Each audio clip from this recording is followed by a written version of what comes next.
Olá, seja muito bem-vindo ao podcast Edrei Lael Apologética. Eu sou Edrei e a minha intenção aqui é defender a fé cristã. Na semana passada eu coloquei uma caixinha para que os seguidores do Instagram podcast Edrei Lael Apologética pudessem fazer suas colocações a respeito do tema que estamos tratando, as Sagradas Escrituras da Bíblia Sagrada. A Bia Lopes perguntou: é errado não falar ou questionar quando um professor fala besteira? Usa a Bíblia e fala assuntos sem fundamento ou base? Bem, é claro se o professor está falando besteira em relação à Bíblia Sagrada e ele deveria ter o compromisso de passar informações confiáveis aos alunos e você está em posição de demonstrar para ele isso, então faça isso por gentileza. Faça com mansidão, é claro, com um jeitinho. Talvez chegue em particular, aproveite a hora exata e mostre para ele qual é a forma certa de abordar o assunto que ele tratou. Eu mesmo já fiz isso quando um professor ateu, que é claro, não acreditava na Bíblia, citou um versículo que não existia, uma passagem que não existia, uma doutrina que não existia. Eu cheguei com ele e disse: professor, o fato de o senhor não acreditar na Bíblia não lhe dá o direito de inventar uma doutrina que não existe. E expliquei para ele, mostrei por A mais B, que não era o caso. É claro que ele ficou relutante, mas no fim eu demonstrei meu ponto. E se você souber fazer isso, então, claro, o meu conselho é que você faça e demonstre que o que ele ensinou não é verdade. Pode fazer isso em particular e depois contar para os seus colegas em público a respeito do assunto corretamente, ou então fazer isso em público de um modo geral, mas que seja respeitoso para com o professor. Bem, o Tiago Lourenço pergunta: o contexto geral do concílio realizado para oficializar a Bíblia como a palavra de Deus. Bem, ele quer que a gente comente a respeito desse concílio. Fato é que não houve um concílio responsável pela formação do cânon bíblico ou que tenha oficializado a Bíblia como palavra de Deus.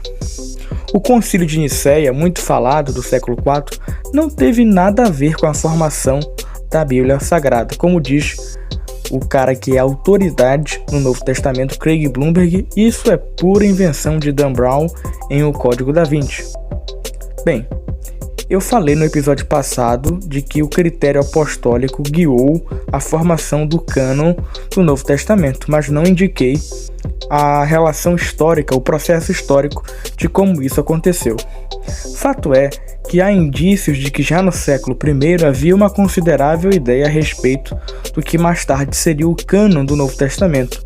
Considerações de que os evangelhos e as cartas de Paulo tinham lugar nas escrituras. Você vê isso pela segunda carta de Pedro, quando a segunda carta de Pedro coloca os textos de Paulo na mesma posição das outras escrituras, as do Antigo Testamento, e você vê isso também quando o apóstolo Paulo cita, escrevendo a Timóteo, uma passagem do Evangelho de Lucas. A igreja, cuidadosamente, com o passar do tempo, foi recebendo os escritos que considerava sagrados, e desde então manteve os evangelhos que Irineu afirmou serem únicos, e que só havia 4 evangelhos como os 4 pilares da fé cristã. Irineu falou isso no século II, ok? Atos, as cartas paulinas e até 1 Pedro e 1 João estavam, juntamente com os evangelhos já mencionados, no lugar de escrituras inspiradas desde sempre, enquanto esta igreja esteve bem disposta também a aceitar os demais escritos, ao passo que entendia que livros como Tiago, 2 Pedro, Judas, 2 e 3 João também tinham lugar nisso, mas para isso precisou avaliar, comparar e averiguar para ter o cuidado de não considerar canônico um escrito que não fizesse essa imposição. Então a questão aqui é que a igreja tinha o cuidado de avaliar os livros de modo que não entrasse num canon um livro não canônico. Então certamente não está faltando livros no canon, e a preocupação não era essa, a preocupação era ter livros a mais.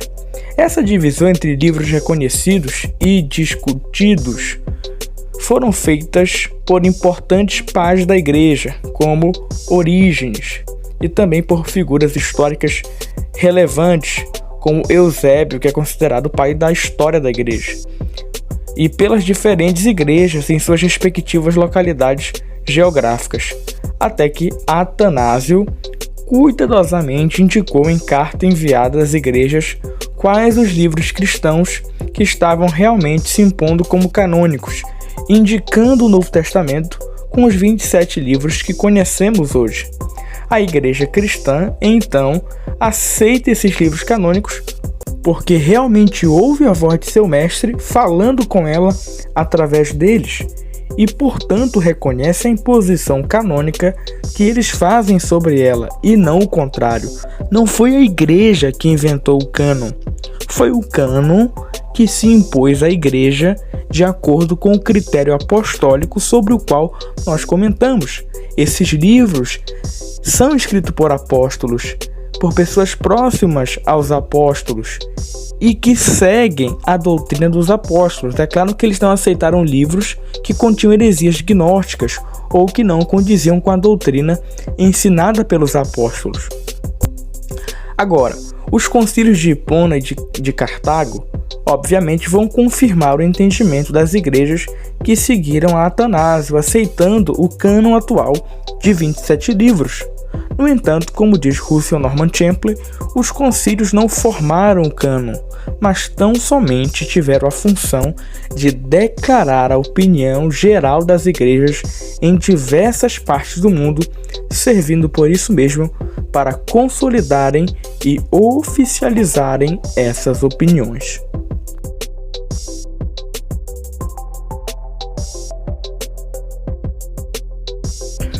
Pois bem, eu estou aqui com o pastor Everton Valente, que desde criança é um excelente estudioso da Bíblia Sagrada e também é pastor congregacional em Ananindeua. É um prazer imenso estar aqui com o senhor pastor Everton Valente, que também é meu pai. Obrigado por aceitar o meu convite. Eu que agradeço, pastor Edrei. É muito bom estar aqui com você nesse podcast falando sobre a palavra de Deus. Muito bom. Então, hoje nós vamos comentar aqui, pastor Everton, sobre algumas perguntas que nós recebemos em nosso Instagram. E uma pergunta bastante frequente que nós temos recebido é a respeito de como nós devemos ler a Bíblia Sagrada, avaliando o Antigo e o Novo Testamento. Quando você lê o Novo Testamento e você compara com as escrituras do Antigo Testamento, parece que há contradição e que há uma certa... é algo mais brando o texto do Novo Testamento em relação ao Antigo Testamento. O que nós podemos responder a essas pessoas? Como nós vemos o Antigo Testamento em relação ao Novo Testamento enquanto igreja? O Novo Testamento revela a manifestação de Deus para o homem através da lei. A lei veio através de Moisés e a lei ela mostra a sentença para o pecado do homem. Verdade. A gente pode entender a diferença entre a lei e a graça no Evangelho de João, no capítulo 8, quando fala da mulher adúltera. Quando aqueles homens vieram apresentar aquela mulher adúltera para Jesus, Jesus perguntou para eles: quem não tivesse pecado, que atirasse a primeira pedra. Na tradução atualizada diz uma coisa interessante, diz assim, que eles foram acusados pela sua própria consciência. Como eles vieram acusar aquela mulher pela lei, a lei ela não dava perdão, a lei ela só dava consciência de pecado. E Jesus queria mostrar para eles que aquela mesma lei que eles estavam condenando aquela mulher, ela dava consciência do pecado deles, pecado pessoal. E pela lei vem o pleno conhecimento do pecado. A lei, ela dá conhecimento do pecado. A gente precisa da lei. A lei é severa. Mas quando o homem ele tem conhecimento do pecado, o que ele busca? Ele sabe que ele é pecador, miserável e espera ele um juízo. Ele vai recorrer para quê? Para a graça de Deus. ele vai buscar a graça de Deus. E a graça, ela está em Cristo. Aquela mulher recebeu o perdão porque Cristo, naquele momento, ele já tinha a graça. Então, é preciso que a gente venha conhecer a lei, sim. Quando lemos a Bíblia, vemos questões severas e se preocupamos. Todos nós, quando lemos a Bíblia, nós se preocupamos porque mostra a justiça de Deus. Paulo fala em Romanos que a justiça de Deus, ela se manifesta, ela se revela do céu contra toda a impiedade dos homens. Mas a graça de Deus, quando o homem tem o conhecimento da condenação, quando ele tem consciência do juízo, ele vai buscar Cristo, porque Cristo é a solução, Cristo é a graça. Então, é importante que nós venhamos ter o Antigo Testamento, ou seja, a lei, para conhecermos Cristo, a graça. Muito bem, enquanto o senhor estava falando, eu estava lembrando que em Gálatas o apóstolo Paulo diz que a lei nos serve de aio, como uma condução para que nós venhamos conhecer o mundo, a realidade, no caso a realidade de pecado, da maldição sob a qual nós estamos. E é interessante que Cristo recebeu essa maldição por nós, ele recebe a culpa da lei sobre ele, para que nós então ficássemos livres. Então, quando nós pedimos perdão para Deus, ele nos perdoa pela graça, porque Cristo assumiu o nosso lugar. Ele é aquele cordeiro que era sacrificado na lei, é o cordeiro que tira o pecado do mundo. Então, os cristãos têm uma boa resposta para os problemas que os céticos apresentam, que eles acham que na verdade é uma não continuidade entre Antigo e Novo Testamento. Na verdade, o Novo Testamento é a realização do Antigo, é o cumprimento de promessas, é o cumprimento de finalidades. O fim da lei é Cristo. É isso que o apóstolo Paulo diz em Romanos capítulo 10. Mesmo no Antigo Testamento, pastor Edri, a gente encontra textos no Antigo Testamento que apontam para a graça, a lei e a graça. Por exemplo, no livro do profeta Ezequiel, no capítulo 1, que eu acho interessante, Ezequiel, no capítulo 1, ele vai buscar uma resposta de Deus, ele vê uma nuvem. Era uma nuvem muito típica daquela região, uma nuvem tempestuosa, uma nuvem de chuva. E naquela nuvem tinha seres. E Deus se comunica com Ezequiel. E logo no final do capítulo 1, Ezequiel já se encontra no trono de Deus e ele diz que aparece um arco como aparece na nuvem, e aquele arco estava em volta dele, e já aponta para a graça, porque olha, a nuvem, ela aponta, nuvem carregada de chuva, aponta para o juízo, e o arco aponta para a graça, a aliança de Deus com o homem, porque isso faz lembrar o sinal que Deus deu para Noé. Quando veio o juízo na época do dilúvio, a gente vê que Deus, no final, quando Noé sai da arca, Deus deu um sinal para Noé, era o arco. Ele disse que o arco aparecia na nuvem, e aquele arco que aparecia na nuvem era a misericórdia de Deus, a graça de Deus, que não ia acontecer mais um dilúvio sobre a terra. E a gente vê dessa forma a palavra de Deus. Quando a gente olha a primeira vez para o céu, quando os homens do pós-dilúvio olhavam para o céu, eles ficavam angustiados. Mas toda vez que eles olhavam pela segunda vez para o céu, eles tinham paz, porque eles viam um arco e se lembravam que o antepassado dele, Noé, tinha falado que aquele arco era o símbolo que Deus não ia mais destruir a terra com águas. E o que a gente entende? Que quando a gente olha a primeira vez para o céu, a gente vê o juízo de Deus para nós, ou sobre o homem. E quando nós olhamos pela segunda vez para o céu, nós vemos o arco da aliança, a misericórdia de Deus, a graça de Deus. E Paulo diz que do céu se manifesta a ira de Deus sobre o homem. Mas quando o homem olha pela segunda vez para o céu, ele vê Cristo, Cristo que desceu do alto para nos trazer graça e misericórdia. Muito bom. E olha, aproveitando que estamos fazendo esses comentários a respeito do Antigo Testamento, no mês de fevereiro nós vamos estar falando sobre o Antigo Testamento. Vamos receber aqui o Dr. Paul Copan, que é uma grande autoridade no Antigo Testamento e vai explicar melhor como os cristãos leem o Antigo Testamento, ou mesmo como a lei era entendida naquele instante ali no mundo hebreu no mundo hebreu antigo, né?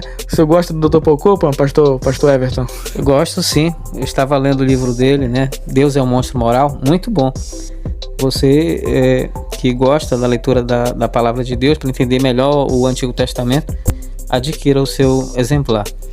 Que interessante também é que o senhor fez esses comentários a respeito de Ezequiel e usou as simbologias que o senhor encontra para então fazer esse paralelo entre a lei e a graça.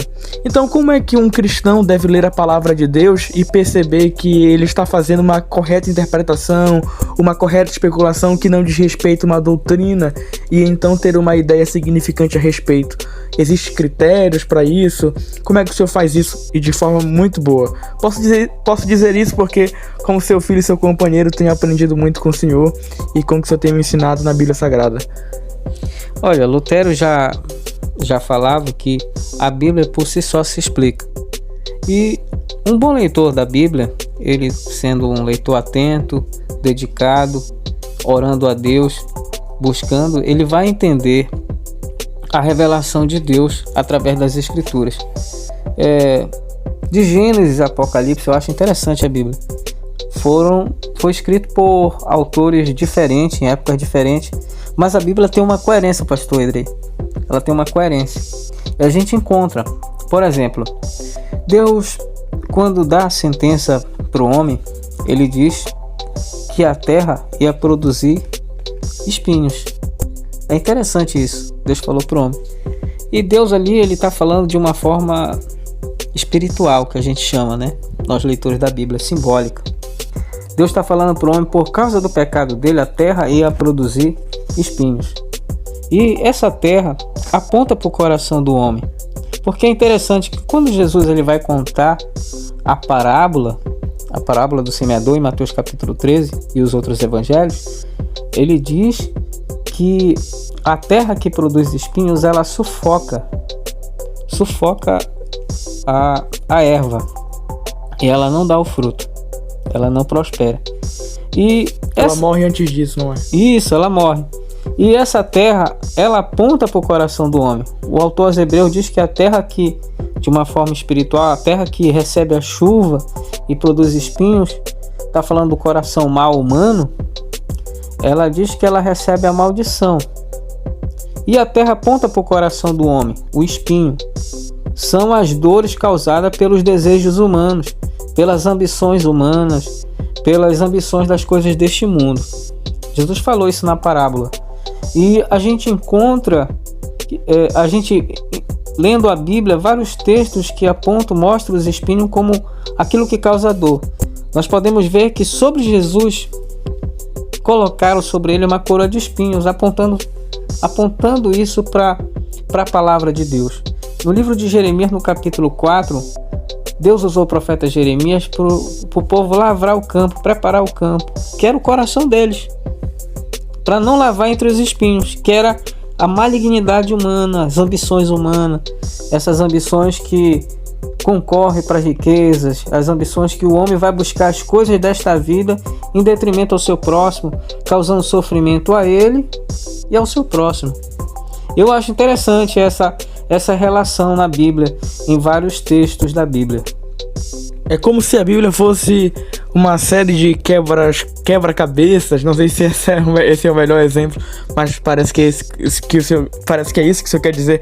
A Bíblia é uma série de quebra-cabeças temáticos e esses temas estão espalhados por aí. E se você for um bom leitor de Gênesis e Apocalipse, você vai encaixando esse quebra-cabeças da melhor forma. E isso é muito bom, porque é uma visão não superficial da Bíblia ou sobre um tema em específico, mas é uma visão temática, certo? O senhor pegou um tema como espinhos, algo que aparentemente é simples, mas no fim tem uma outra simbologia, quer dizer, uma simbologia maior, e isso é muito interessante para fazer enquanto leitor da Bíblia que somos, e guiados por Deus também, guiados pelo Espírito Santo. É verdade, a gente encontra em vários textos da Bíblia como a gente chama quebra-cabeça, né? Essa palavra você não vai encontrar em lugar nenhum. Essa palavra que a gente está usando, quebra-cabeça. Por exemplo, lá em Gênesis, no capítulo 22, Deus manda Abraão sacrificar o seu filho, Isaac, né? E diz assim, o seu único filho. Seu único filho. É interessante que o texto aponta para Cristo. É como a palavra de Deus aponta para Cristo. Sacrificar o único filho, né? Parece que ali ele está simbolizando o próprio Deus que entrega seu filho. E o texto diz que ele colocou sobre Isaac a lenha, o lenho, madeira. Tudo aponta para a cruz. Chega lá no sacrifício, ele amarra Isaac no altar. Amarrar fala da obediência, da voluntariedade. Ele não se rebelou. Mostra Jesus Cristo como voluntário, né? Para ser crucificado. E o texto diz que logo depois disso, que Abraão olhou para trás e viu atrás de si um carneiro, né? E ele sacrifica aquele carneiro. É interessante como a palavra de Deus ela tem essa como é que eu posso falar, essa relação. Porque Isaac pergunta pelo cordeiro. Ele diz que o cordeiro proverá. Deus proverá, porque o cordeiro é Cristo. O cordeiro é um animal pequeno, é o filhote da espécie, né? A ovelha é a fêmea da espécie. E o carneiro que Abraão viu atrás dele representa o macho da espécie. E o carneiro ele é agressivo. Ele é o macho da espécie e ele é muito agressivo. E é interessante isso na Bíblia, porque quando a gente lê no livro do profeta Daniel, da mesma forma que o texto diz que quando Abraão levantou os olhos e viu o carneiro atrás de si, no livro de Daniel, no capítulo 8, ele diz que quando ele tem a visão daquelas bestas, quando ele levanta os olhos, ele vê também um carneiro. E o carneiro, ele chifrava, ele vinha chifrando. E o texto diz que o carneiro fazia segundo a sua vontade e se engrandecia. E a gente entende por esse texto que o carneiro, ele representa o eu humano, porque o eu humano é que se engrandece, ele que quer fazer segundo a sua vontade. E quando a gente entende esse texto, Deus está mostrando que o homem, ele não pode ver o que é o eu dele, que tem que ser sacrificado, que é o carneiro. O cordeiro é Cristo, mas o carneiro é o homem. Daniel diz que o carneiro se engrandece e faz segundo a vontade. Então a gente vai encontrando em vários textos da Bíblia essa relação, né? Apontando para Cristo e apontando também para o homem. Outro texto na Bíblia que a gente encontra é lá em Êxodo, quando o povo de Israel chega ali em Mara, as águas eram amargas. E ele diz que ele orou, o texto diz que ele orou e Deus mostrou um madeiro. Ele jogou aquele madeiro, as águas sararam. E o que o madeiro aponta? O madeiro aponta para a cruz. As águas, segundo Apocalipse no capítulo 17, as águas representam povos, nações. Então Cristo é a cura para as nações. Ele torna o amargo das nações doce. E é interessante isso na Bíblia. Essas simbologias, não é? E sobre Gênesis 22 ainda, sobre Isaac, é interessante como o autor aos Hebreus mesmo traça uma relação entre a crença que Abraão tinha de que Deus era poderoso para até mesmo ressuscitar Isaac dos mortos.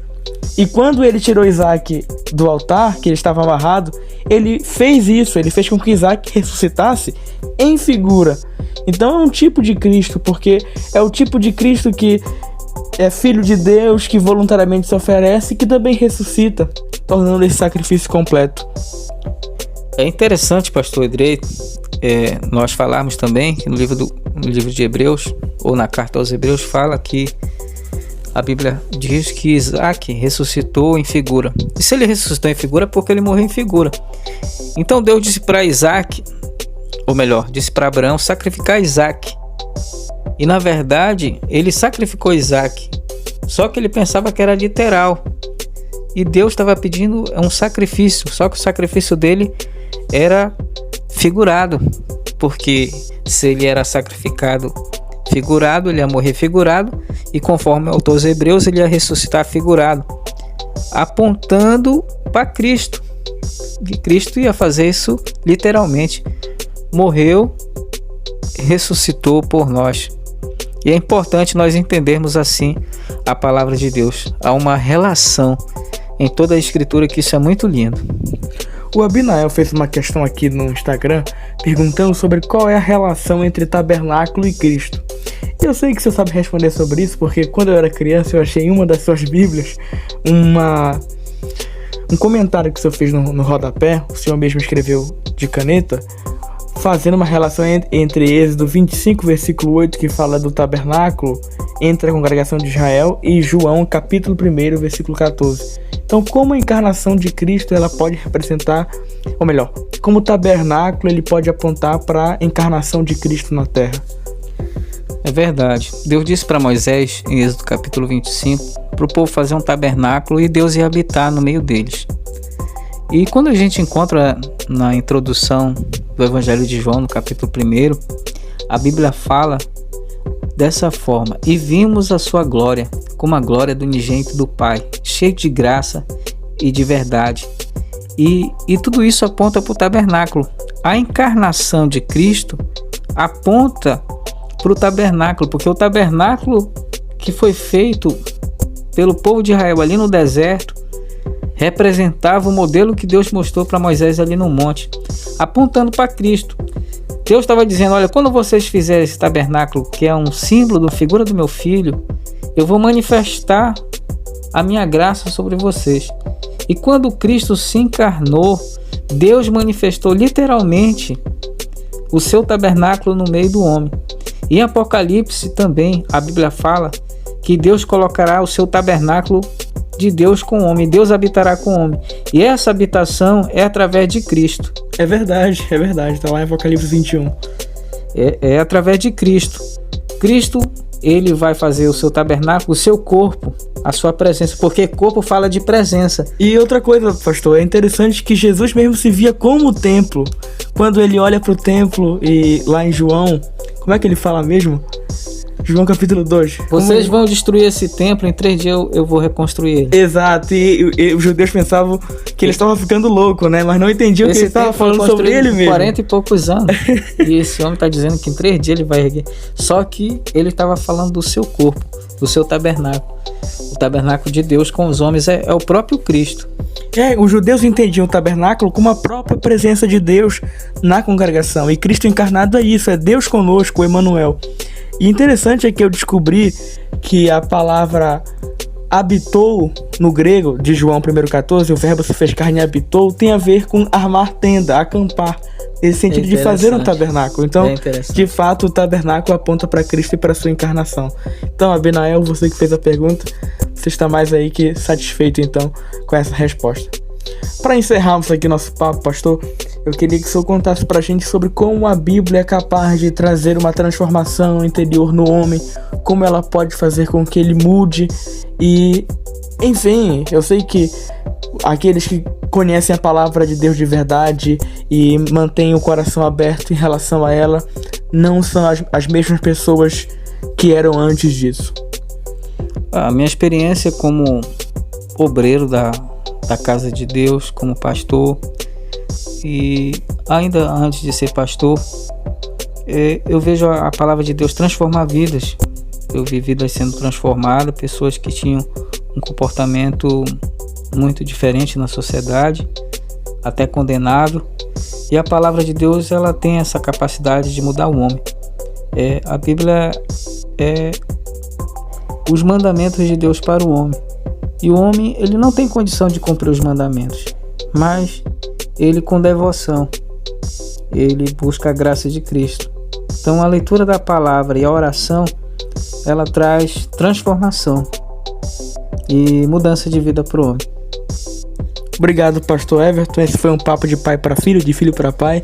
Obrigado, Deus abençoe o senhor.